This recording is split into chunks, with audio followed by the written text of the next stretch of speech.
Hey everybody, welcome to the Heel Toe Corner Club podcast.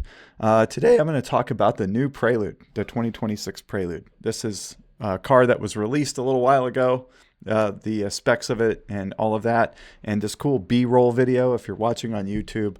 I never did this before. I downloaded the B-roll, the press release B-roll that Honda generated and posted to their news page. So I thought it might be a cool backdrop for talking about this actually kind of interesting and exciting car. But I've got I've got a problem with it, and it has nothing to do with the car itself necessarily. I think it looks sharp. I mean, it looks like a sports performance car. But I really have a problem with them calling it a Prelude. And for different reasons, I did the last podcast I talked about the RSX and the naming issue I had with that car.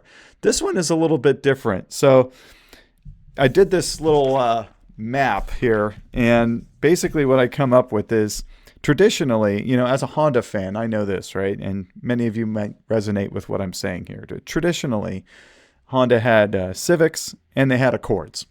And at some point in the late 70s, I think it was 79, they came out with the Prelude.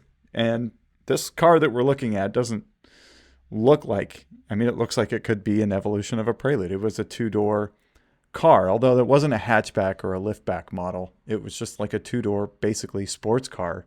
And I think at the time, I've heard folks that are, older than I am, when that car came out, it was like, whoa, check this thing out. To me, it looks really super dated these days, the first-gen Prelude, but it was a groundbreaking car back then, and kind of continued to be through the second generation. Looked really sporty, low cowl, great looking car. The third generation, I think, has got just that perfect wedge shape. It's unmistakably Prelude. They did a really great job with the fourth gen and the fifth gen, and just, at some point they died. But the Prelude, I think, for Honda people has always held a really special place in our psyche as kind of like the, what would be a halo Honda car at a Honda dealership. Large platform, some new interesting technology that doesn't appear on other cars, such as like four-wheel steering. It was one of the first cars that we got the VTEC engine in. I think, second or third in line after this. The NSX was an Acura, so not technically a Honda. But I think it was, if I'm not mistaken, the first Honda that had VTEC with the H22A engine.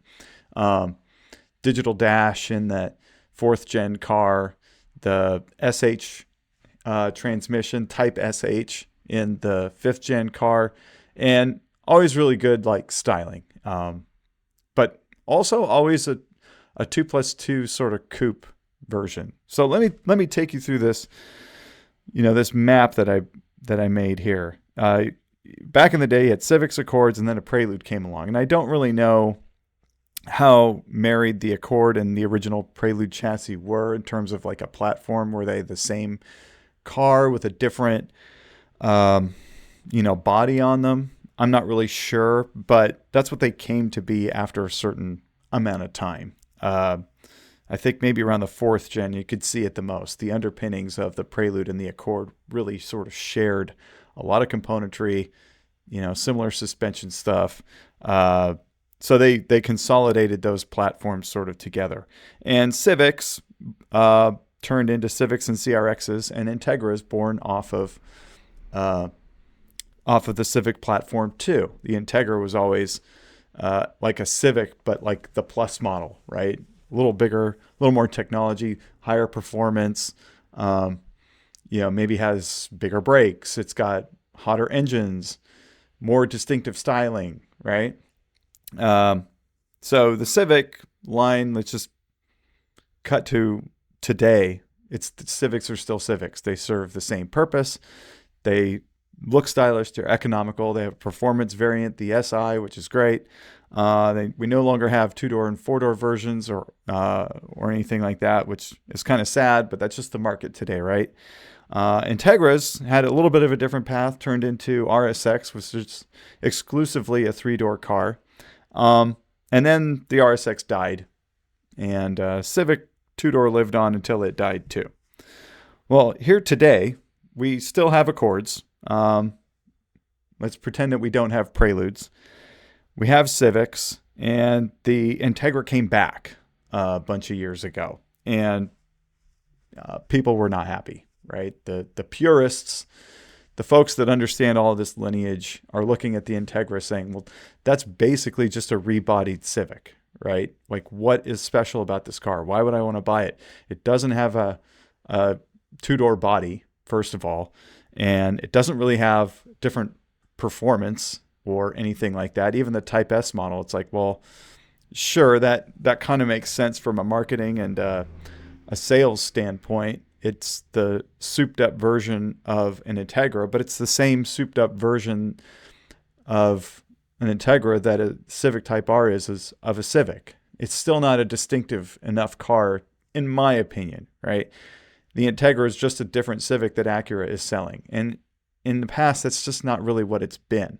So the Integra has kind of like left people a little bit, wishing for something a little bit more like what an Integra or an RSX kind of used to be, right? Well, we have it. And honestly, it's getting along fine. People seem to like it. It's different enough from a Civic that people do seem to like it. And I think they're forgiving a little bit the fact that the Integra name is on it. I recently went to Honda Fest Northwest and found that people just really don't think it's a real Integra. But anyway, if we forget that car exists, right, and we say, okay, the Prelude's coming back, is this built on a Civic platform?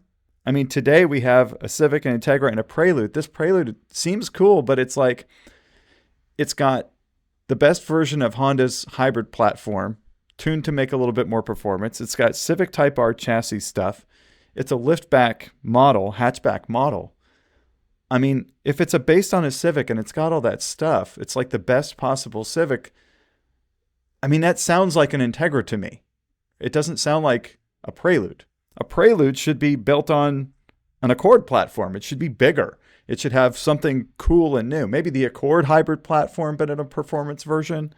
Maybe they integrate a manual transmission somehow. If they're trying to call it a Grand Tour, I don't see that being built on a Civic platform. To me, it just doesn't really seem to make sense at all. So I don't know. My beef with the Prelude here really doesn't have anything to do with the car. It's just that I would have loved for that to be the RSX. And then this RSX SUV-ish electric thing should have been some other model. And then they could have come out with another Prelude that was like a real Prelude. I just feel like there's a lot of opportunity here, and they missed the mark.